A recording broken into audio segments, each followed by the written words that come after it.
사랑하는 성도 여러분, 이제 오늘부터 조금 정식 설교를 좀 하겠습니다. 정식 설교를 한다는 것은 설교 시간이 좀 길어진다는 얘기입니다. 여러분 그렇게 각오를 하시고 잘 들으시길 바랍니다. 그리고 제가 이렇게 원고를 읽어 나가는데 여러분들이 제 나이 정도가 되면은 금방 잊어버려요. 자꾸 잊어버린다고.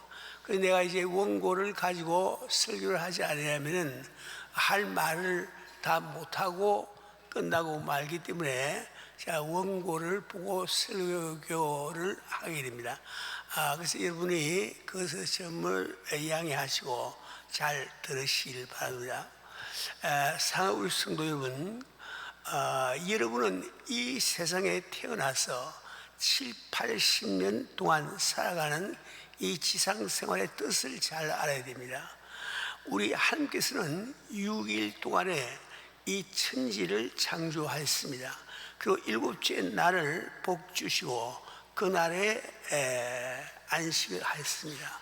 하나님께서 6일 동안에 천지를 창조하신 목적은 바로 7일의 안식에 들어가는 것이 목적이었습니다. 다시 말하면 6일 동안 우리 하나님께서 천지를 창조하신 것은 제7일의 안식에 들어가기 위한 과정이었던 것입니다. 우리는 지금 하나님께서 6일 동안 지으신 물질계에 태어나서 물질계에서 살고 있습니다. 왜 하나님께서는 우리들을 하나님께서 6일 동안에 지으신 물질계에 태어나게 하시는지 그 이유를 언제나 기억하셔야 되겠습니다. 우리가 육신을 가지고 이 세상에 태어난 이유는 바로 제7일의 안식, 즉 영원한 하늘나라에 들어가게 하기 위한 과정임을 꼭 기억하시기 바랍니다. 그래서 우리 주님께서는 이 세상에 오셔서 다음과 같이 말씀하시던 것입니다. 심령이 가는 자는 복이 있나니 천국이 저희 것이며, 무슨 뜻일까요? 우리는 이 세상에 태어나서 가장 복받은 사람이 다 되기를 원하는데, 그 복받은 사람이란 천국에 들어갈 수 있는 비자를 받은 사람이라는 뜻입니다. 뿐만 아니라 우리 주님께서는 요한복음 6장 63절에서 말씀하셨습니다. 육은 무익하니라. 우리가 육을 위해서 사는 것이 아니고 영을 위해서 살아야 됩니다. 그런데 우리가 언뜻 볼 때 성경에는 모순스러운 말씀들이 많이 나와 있습니다. 그래서 어떤 사람들은 성경이 모순스럽기 때문에 읽을 수 없다고 이야기를 합니다. 그런데 우리가 가만히 생각해 보시면은 성경에 나와 있는 말씀이 모순스럽지 않다고 하면은 어떻게 그것이 하나님의 말씀이 될 수 있겠습니까? 인간이 쓴 책이지 하나님이 쓰신 책은 아닐 것입니다. 성경 우리 인간이 보기에 모순스럽기 때문에 오히려 성경의 하나님의 말씀이 가능성을 가지고 있는 것입니다. 그런데 성경에 나와 있는 모순 가운데 가장 첫 번째 모순이 바로 창세기 1장 5절에 나와 있습니다. 저녁이 되고 아침이 되니 이는 첫째 날이라. 참 이상하지 않습니까? 세상에서는 아침이 되고 저녁이 되니까 하루가 간다고 말하는데, 성경은 반대로 저녁이 되고 아침이 되니까 하루가 간다고 말씀하고 계신 것입니다. 그런데 거기에는 그만한 이유가 있습니다. 세상 사람들은 인생이라고 하는 하루를 살아갈 때 아침에 태어나서 밤으로 인생을 마감하게 되는 것입니다. 그 반면에 우리 성도는 밤과 같은 하루를 살다가 우리의 일생이라고 하는 하루가 마감되는 것은 아침인 것입니다. 세상 사람들은 이 세상에 태어나서 이 세상을 살아갈 때 양양한 하루를 바라보면서 살아간다고 생각을 합니다. 그러나 그들의 일생이라고 하는 하루가 끝날 때는 어떻게 됩니까? 깜깜한 밤에 끝나게 되는 것입니다. 다시 말하면 그들은 죽음 다음에 자신이 어떻게 될 것인지 전혀 알지 못하는 인생을 살아가고 있는 것입니다. 그 반면에 우리가 하나님의 말씀대로 살며 사명을 감당한다는 것은 세상 사람들이 볼 때는 마치 깜깜한 밤을 살아가는 것처럼 보입니다. 그러나 우리는 잠깐 동안에 우리의 일생이라는 하루가 끝날 때 우리는 환한 아침에 우리의 하루를 끝마친 것입니다. 다시 말하면 우리는 우리의 지상의 삶이 끝날 때 어디서 눈을 뜰 것인지 확실하게 바라보고 인생을 살아가고 있는 것입니다. 우리 모두 지혜로운 삶을 살기를 원합니다. 그런데 지혜로운 삶은 언제나 자기 수고의 열매를 맛보는 사람들입니다. 그 반면에 어리석은 사람들은 자신이 땀 흘려 쌓아놓은 노젓가리를 바라볼 수 없는 사람들일 것입니다. 우리 성도님들이 오이코스전도를 하며 가정교회 식구들을 돌보며 혹은 그룹을 이끌어갈 때 그것은 대단히 힘든 일인 것입니다. 그러나 우리의 지상의 삶이라는 하루가 끝날 때는 동편 하늘에 밝은 해가 불끈 솟아오르는 아침인 것입니다. 아침에 동편 언덕에 올라가서 서쪽에 펼쳐져 있는 들판을 바라보는 농부와 또 같은 것입니다. 밤새도록 땀 흘려 쌓아놓은 노지가리를 한눈에 보게 되는 것입니다. 우리 사는 성도 여러분, 여러분은 오이코스 전도를 하느라 우리가 힘을 합쳐 베스켓 아프레이션을 수행해 나갈 때 그것은 대단히 힘든 일로 보입니다. 그러나 결코 힘든 일로만 끝나는 것이 아닙니다. 영원한 하늘나라에서 우리 주님께서 반드시 보상하시게 되어 있는 것입니다. 그렇기 때문에 우리 성도님들에게 중요한 것은 바로 이 지상에 살고 있는 동안에 우리의 믿음을 작품을 만들어 나가는 데 있는 일인 것입니다. 그런데 우리가 믿음의 작품을 만들어 나가는 데 필요한 전제 조건이 바로 전적인 헌신이 것입니다. 오늘은 전적인 헌신에 대해서 말씀을 드리겠습니다. 첫째로 온전한 헌신의 필요성에 대해서 말씀을 드리고, 둘째로 온전한 헌신이야말로 성도의 삶의 정상적인 모습을 말씀드리고, 세 번째로 온전한 헌신의 보상에 대해서 말씀드리겠습니다.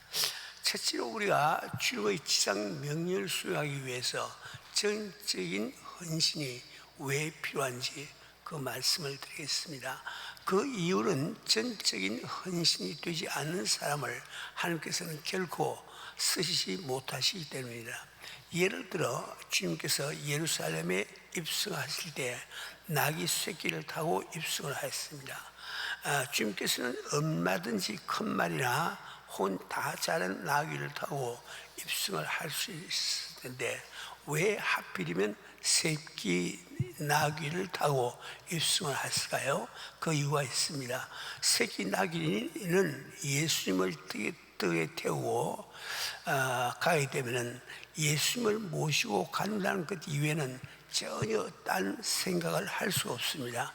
땅만 내려다보며 주님께서 가자고 하시는 대로 묵묵히 나아갈 수밖에 없는 것입니다. 그 반면에 다 자란 나귀나 혹은 큰 말은 예수님을 등 위에 태우고도 얼마든지 힘이 남아 돌아갑니다. 그렇기 때문에 나귀를 타고 예루살렘에 입성하시는 예수님을 보고 무리들이 길에 겉옷을 깔며 종려나무 가지를 흔들며 호산나 참여할 때 다 자란 나귀와 큰 말은 사람들이 자기를 보고 환호하는 줄 잘못 알고 얼마든지 앞발을 들고 할렐루야 할 수 있는 것입니다. 그럼 더 위에 타고 계신 예수님은 어떻게 되겠습니까? 전적으로 주님께 헌신되지 아니한 성도는 주님을 섬기는 길 이외에도 힘이 남아 돌아가기 때문에 얼마든지 주님께서 원하지 아니하신 일들도 하게 되는 것입니다. 그렇기 때문에 하나님께서는 전적으로 헌신된 사람만 쓰신 것입니다. 또한 제물의 예를 들어보겠습니다. 구약에 보면은 사람들이 제물을 드릴 때 소를 잡아 제물을 드려야 하는 사람이 돈이 없기 때문에 양을 잡아 드리는 것을 하나님께서는 허락해 주십니다. 양을 잡아 제물로 드려야 하는 사람이 돈이 없기 때문에 산 비둘기를 대신 드리기를 원할 때 하나님께서는 그것도 허락해 주십니다. 산 비둘기를 제물로 드려야 할 사람이 돈이 없기 때문에 곡식 가루로 대신 드리려고 할 때 하나님께서는 그것도 허락해 주십니다. 그러나 흠이 있거나 점이 있거나 더럽혀진 제물은 하나님께서 결코 받아들이지 않습니다. 무슨 뜻일까요? 주님께서는 많은 배운 사람도 쓰실 수가 있고 덜 배운 사람도 쓰실 수가 있습니다. 또한 능력이 많은 사람도 쓰실 수가 있고 능력이 부족한 사람도 쓰실 수가 있습니다. 그러나 전적인 헌신이 되지 않은 사람은 주님께서 결코 쓰지 못하신다는 뜻입니다. 그래서 오늘 본문 말씀에서 우리 주님께서 친히 말씀하고 계십니다. 요한복음, 마태복음 16장 24절부터 25절 한번 같이 읽어봅니다. 시작.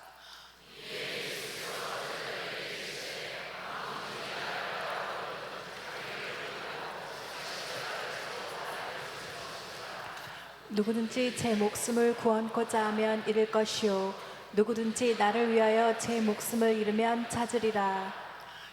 우리 성도의 삶에 꼭 있어야 하는 또 한 가지는 전적인 헌신과 함께 온전한 성결입니다. 그 두 가지 측면은 동전의 앞뒷면과 똑같습니다. 온전한 성결이 없는 전적인 헌신은 자기 도취나 자기 열심에 불과합니다. 주님께서 결코 받으시지 않습니다. 그 반면에 전적인 헌신이 없는 온전한 성결은 열매 없는 자기 수약에 불과한 것입니다. 성결이 주님의 성품을 닮아가는 것이라면 헌신은 주님의 뜻을 이루어 드리기 위하여 나의 모든 것을 주님께 드리는 것을 뜻합니다. 사랑하는 성도 여러분, 둘째로 전적인 헌신은 원래 성도의 삶의 정상적인 상태인 것을 기억하시기 바랍니다. 그 이유를 설명드리겠습니다. 우리는 예수님을 향하여 주님이라고 부릅니다. 주님이라는 단어는 히라보에서는 쿠리오스라고 해서 그 당시에 노예가 자기 주인에게 쓰던 말이었습니다. 그렇기 때문에 우리가 예수님을 향하여 주님이라고 부를 때는 나는 당신의 노예입니다 라는 고백이 그 속에 들어있는 것입니다. 우리가 그 분의 노예라는 자격이나 고백이 없이 예수님을 향하여 주님이라고 부르면 그것은 헛되고 거짓된 고백밖에 안 되는 것입니다. 우리가 예수님을 향하여 주님이라고 부르며 기도하면서 응답받지 못하는 이유를 잘 깨달아야 되겠습니다. 그런데 주님이 이 땅에 계시던 그 당시의 노예는 네 가지 특성이 있습니다. 첫째, 하인은 주인을 바꿀 수 있어 노예는 영원토록 주인을 바꿀 수 없습니다. 그 당시의 노예들이 도망을 가지 못하고 주인을 섬긴 데는 그만한 이유가 있습니다. 어떤 사람이 어떤 집에 노예가 되면 주인은 화인을 만들어서 그 노예의 어깨나 손목에 찍어버립니다. 그 화인은 평생 사라지지 않습니다. 그렇기 때문에 노예는 주인의 집을 떠나 도망갈 수가 없었던 것입니다. 왜냐하면 그 당시는 지중해 연안의 전 지역이 로마의 통치 아래에 있고 노예가 어느 곳에 도망가든지 언제 그 몸에 있는 화인이 사람들의 눈에 떠이면 그는 다시 주인 집으로 호송받게 되어 있습니다. 그래서 그 당시에 노예의 특성 가운데 한 가지는 평생 주인을 바꿀 수 없다는 사실입니다. 근데 마태복음 20장 21절에서 주님은 다음과 같이 말씀하고 계십니다. 같이 한번 읽어봅시다. 시작. 가이사의 것은 가이사에게, 하나님의 것은 하나님께 바치라. 이 말씀은 여러분이 잘 아시다시피 바리새인들이 예수님을 올무에 걸리게 하기 위하여 셋돈 문제로 질문했을 때 그에 대한 예수님의 답변입니다. 바리새인들은 예수님에게 가이사에게 세를 바친 것이 가한지 물었습니다. 예수께서 가하다고 하면 백성들이 로마 정권을 싫어하기 때문에 더 이상 예수님을 선지자나 메시아로 여기지 않을 것이고, 만약에 불가하다고 하면 로마 정권의 반역자라고 고소할 수 있기 때문입니다. 그때 예수님께서는 셋돈을 가지고 오라 하시고 이 셋돈에 찍힌 화상과 글이 누구의 것이냐 물었습니다. 그 당시에 로마 정부의 세금을 받을 때 쓴 동전은 로마 화폐인 데나리온이었습니다. 그에 대하여 그들이 가이사의 것이라고 답변했을 때 주님이 하신 말씀입니다. 가이사의 것은 가이사에게 드리고 하나님의 것은 하나님께 드리라.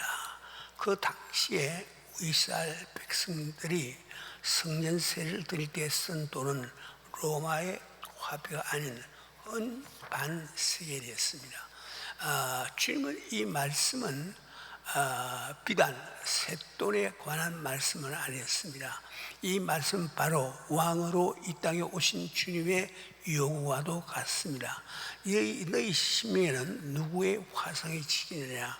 너희 심령에 세상 화상이 찍혀 있다면 세상을 위하여 너희 삶을 드릴 것이요, 만약에 너희가 성령을 받고 너희 심령 가운데 나의 화상이 찍혔다면 나를 위하여 헌신한 것이 합당하지 않느냐 하는 말입니다. 사랑하는 우리 성도 여러분, 우리는 엄연히 성령을 받고 우리의 심령에는 지울 수 없는 예수님의 화상이 찍혀 있는 것입니다. 다시 말하면 우리는 영원토록 예수님을 우리의 주인의 위치에서 바꿀 수가 없는 것입니다. 그렇기 때문에 우리 주님 앞에 전적으로 헌신한 삶을 산다는 것은 너무나 정상적인 일인 것입니다. 둘째로 그 당시의 노예는 자신의 권리를 주장할 수가 없습니다. 집도 자기 것이 아니라니요, 가구도 자기 것이 아니었습니다. 심지어 자기 아내나 자식도 자기 것이 아니라 주인의 소유였습니다. 어느 날 아침 잠을 깨었더니 주인이 말합니다. 너의 아내를 시장에 갔다가 팔아야 되겠다. 그러나 노예는 아무 말도 할 수 없습니다. 왜냐하면 아내도 주인의 소유이기 때문에 그렇습니다. 또 어느 날 아침 주인이 자기 하나밖에 없는 아들을 시장에 갖다 내다 팔겠다 해도 그 당시 노예는 아무 말도 못했습니다. 왜냐하면 아들도 자신의 아들이 아니라 주인의 소유이기 때문입니다. 옛날 영화에 보면은 주인이 죽으면 노예가 곡식을 담은 그릇을 들고 주님의 뒤를 따라 무덤으로 함께 들어가는 것을 봅니다. 그것을 순장이라고 불렀습니다. 노예도 우리와 같은 사람인데 왜 자기 생명이 아깝지 않았겠습니까? 그러니까 노예는 선택의 여지가 없었던 것입니다. 왜냐하면 생명도 자기 것이 아니고 주인의 것이기 때문이었습니다. 우리 성도들은 물질이나 집이나 시간이나 재능을 자기 것으로 주장하면 안 됩니다. 사랑하는 우리 성도 여러분, 그러나 우리가 우리의 소유에 대한 모든 권리를 포기한다고 하여 절대로 손해가 된다고 생각하면 안 됩니다. 우리가 세상에 속한 어줍지 않은 것에 대한 권리를 포기하는 반면에 우리는 바로 주님을 소유하게 되는 것입니다. 그런데 주님 안에는 모든 것이 다 포함되어 있습니다. 그렇기 때문에 우리가 우리의 권리를 주님을 위하여 포기한다고 하는 것은 그 모든 것을 참으로 내 것으로 만드는 길임을 믿으시기 바랍니다. 셋째, 그 당시의 노예들의 특성은 바로 주인의 입에서 나온 말씀만이 유일한 법이었습니다. 그 당시의 노예들에게는 국가의 법이 소용이 없고 인간의 도덕이 아무 소용이 없습니다. 오직 주인의 말씀만이 유일한 법이었습니다. 예를 들어 어느 날 주인이 아무개를 암살하고 오너라 하면 노예에게는 선택권이 없습니다. 사랑하는 성도 여러분, 아브라함은 바로 이러한 신앙의 원리를 잘 알기 때문에 믿음의 조상이 된 것입니다. 하나밖에 없는 아들 이삭을 죽여서 번제로 드린다는 것은 인간 양심으로는 허락되지 않는 일이었습니다. 그러나 아브라함에게는 하나님의 입에서 나오신 말씀만이 유일한 법이기 때문에 주의 없이 그 말씀에 순종할 수가 있었던 것입니다. 또한 사흘 동안 이삭을 데리고 모리아산에 이르러 이삭을 묶어놓고 칼로 내리치려고 할 때 하나님께서는 아브라함에게 이삭에게 손을 대지 말라고 말씀하십니다. 하나님의 말씀은 인간의 도리로 생각하면 모순스러운 말씀이었습니다. 왜냐하면 이삭에게 손을 대지 말라고 하실 바에는 첫부터 모리아산으로 가라는 말씀을 하시 말아야 했기 때문이다.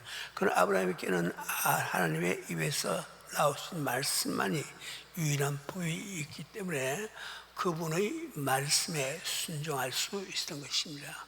우리도 예수님을 주님이라고 부른다면 우리에게는 인간의 도리로 인간의 양심이 중요한 것이 아닙니다. 그분의 입에서 나오신 말씀만이 중요한 것입니다. 그분께서 형제가 70번씩 7번을 잘못을 지도 용서하라고 하시면 그것이 우리들의 유일한 법이 되는 것입니다. 그분께서 오른뺨을 때린 자에게 왼뺨을 돌려내라고 하셨으면 우리에게 그 말씀이 유일한 법이 되는 것입니다. 그분께서 너희는 가서 모든 족속으로 제자를 삼아라고 말씀하시면 우리들에게는 다른 선택권이 없는 것입니다. 오이고 전도의 발을 뗄 수밖에 없는 것입니다. 왜냐하면 우리 성도들에게는 그분의 말씀만이 유일한 법이기 때문입니다. 넷째로 그 당시의 노예는 자기의 여가가 없습니다. 주님께서도 친히 다음과 같이 말씀하셨습니다. 누가복음 12장 35절부터 36절까지 우리 성경을 한번 읽어봅시다. 시작. 켜고 서 있으라. 너희는 마치 그 주인이 혼인집에서 돌아와 문을 두드리면 곧 열어주려고 기다리는 사람과 같이 되라. 그 당시에 혼인잔치를 열게 되면 자기의 수준에 알맞는 사람들을 초대합니다. 그래서 그들은 그 사흘 길을 걸어가기도 하고 온 일주일 길을 걸어가기도 해서 그 잔치에 참여해서 먹고 마시고 즐기고 이렇게 했단 말이에요. 근데 그 잔치가 언제 끝날지 정해지지가 않았습니다. 그래서 어떤 때는 열흘이 지난 다음에 끝나기도 하고 어떤 다음에 보름이 지난 다음에 끝나기도 했습니다. 그래서 거기 누가복음 17장 7절부터 10절에 보면 이렇게 기록이 되어 있습니다. 같이 한번 다 읽어보자. 시작. 너희 중에 네게 밭을 갈거나 양을 치거나 하는 종이 있어 밭에서 돌아오면 저더러 곧 와 앉아서 먹으라 할 자가 있느냐. 도리어 저더러 내 먹을 것을 예비하고 띠를 띠고 나의 먹고 마시는 동안에 수종 들고 너는 그 후에 먹고 마시라 하지 않겠느냐. 명한 대로 하였다고 종에게 살해하겠느냐. 이와 같이 너희도 명령받은 것을 다 행한 후에 이르기를 우리는 무익한 종이라 우리의 하여야 할 일을 한 것뿐이라 할지니라. 아멘. 사랑하는 우리 성도 여러분, 우리가 우리 마음대로 자기 여가를 갖는 것은 종의 도리가 아닌 것입니다. 사랑하는 우리 성도 여러분, 전적인 헌신은 바로 우리 주님의 뜻입니다. 사랑하는 성도 여러분, 그런데 우리가 주님께 전적으로 헌신한다는 것이 결코 부담스러운 일은 아닙니다. 그만이 유일한 삶의 길이요 축복받는 길임을 알아야 되겠습니다. 우리가 주님께 전적으로 헌신할 때 받는 축복을 몇 가지만 말씀드리겠습니다. 첫째로 우리가 주님께 전적으로 헌신할 때 주님은 보다 큰 것으로 우리들에게 보상해 주시는 주님이심을 믿으시기 바랍니다. 그래서 오늘 우리가 읽은 본문 말씀 마태복음 16장 27절에서 주님은 다음과 같이 말씀해 주고 계십니다. 같이 한번 읽어봅시다. 인자가 아버지의 영광으로 그 천사들과 함께 오리니 그때 각 사람의 행한 대로 갚으리라. 둘째로 마음의 평강이 있습니다. 사실 우리 성도님들이 신앙생활을 하며 힘든 것은 여러분들이 항상 어떻게 하면 하나님의 말씀대로 살지 않을 수 있을까? 어떻게 하면 주님께 헌신한 삶을 살지 않을 수 있을까? 연구하기 때문인 것입니다. 주님께 헌신하기로 작정만 해버리는 마음이 그렇게 편할 수가 없는 것입니다. 셋째로 우리의 기도가 응답받는 삶을 살 수가 있는 것입니다. 주님께서는 우리가 우리의 일용할 양식을 구하기 전에 먼저 나라가 임하옵시며 하늘에서 뜻이 이룬 같이 땅에서 이루시라 라고 기도하고 말씀하고 계십니다. 원래 나라에는 세 가지 요소가 있어야 합니다. 첫째는 주권이요, 둘째는 주권에 복종하는 백성이요, 셋째는 주권이 미치어 있는 영토인 것입니다. 그렇기 때문에 나라에 임하시며 뜻이 하늘과 같이 땅에서도 이루어지라 라는 말의 뜻은 주님의 주권에 대한 전적인 헌신을 의미합니다.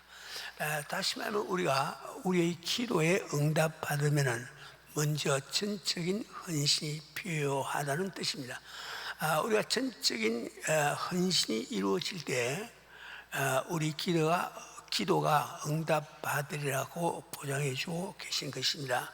넷째, 여러분이 원하시는 모든 것을 소유하게 되는 것입니다. 다음과 같은 이야기가 있습니다. 유대 나라의 부자인 아버지와 11살 난 아들이 살고 있습니다. 근데 그 아버지는 장사하는 사람이기 때문에 장사하기 위해서 노예를 한 사람 데리고 길을 떠났습니다. 근데 그 주인이 여행길에서 그만 불행하게 죽고 말았어요. 그때 그 노예가 유서를 들고 돌아왔습니다. 그 유서를 바라보니까 유서에 이렇게 적혀 있습니다. 나의 모든 재산은 다 노예에게 주고 내 아들에게는 자기가 원하는 한 가지만 꼭 갖게 하라, 이렇게 기록이 되어 있습니다. 그 하도 이상해서 그 아들이 그 동네 랍비를 찾아가서 언어를 했어요. 그래서 그 랍비가 하는 말이 너희 아버지는 참 지혜로운 사람이라, 만약에 그렇게 쓰지 않고 달리 쓰다고 하면은 노예는 중간에서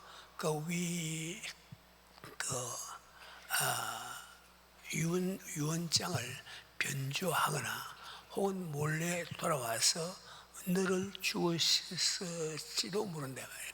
근데 주님의 모든 것 가운데 자기가 원하는 걸 한 가지만 가지라고 했으니 너는 그 노예만 가지게 되면은 내 모든 소유가 너의 것이 되지 않냐 말이야. 무슨 말 알겠죠? 그래서 참 이렇게 우리가 모든 것을 말씀을 끝맺겠습니다. 우리 성도 여러분, 여러분이 여러분의 삶을 무엇을 위하여 헌신하느냐에 따라 여러분의 삶의 가치가 결정되는 것입니다. 이 세에 속한 재물이나 명예나 더러운 죄악에 여러분의 삶을 헌신하지 마시고 가장 귀하신 주님께 헌신하시기를 주님의 이름으로 축원합니다. 또 헌신한 첫걸음으로 우리 성도님들 한 사람 한 사람이 오이코스 전도의 발을 떼시기를 주님의 이름으로 축원합니다. 아멘.